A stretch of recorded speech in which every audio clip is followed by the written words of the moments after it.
Leo moon sign. Your moon sign is controlled by Sun, and your moon, which is your 12th lord, gets eclipsed.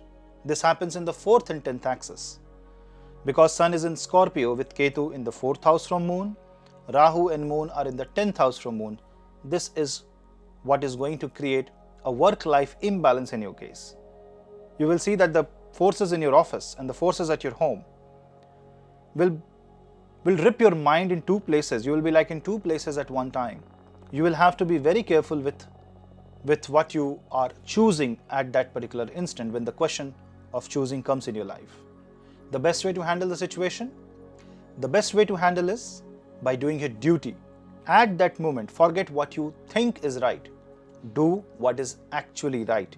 Choose the side which is actually right, and you will see you are in a much better situation. Although it can be a mental conflict, but still you will find an easy way out if you follow and if you stick to kartavya, the duty and the responsibility.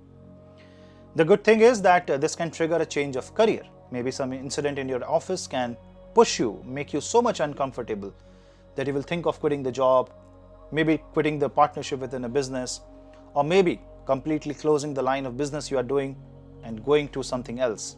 Good. This is a good time for people who are trying to sell their stake in their business, trying to sell shares, trying to sell properties, and trying to give up something to maybe clear off some debts or loans that they are in.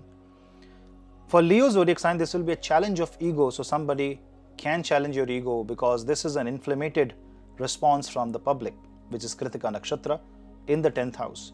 So be very careful with how you counter an argument, how you counter a debate, how you counter a question thrown at you. Allegations can also be a part, a scandal or a controversy can also be a part for your moon sign. Although the duration is very small, the eclipse can have long-lasting psychological impact. So be very careful, lay low, and just keep yourself involved in the bhakti of Krishna, and you will see things are more or less fine.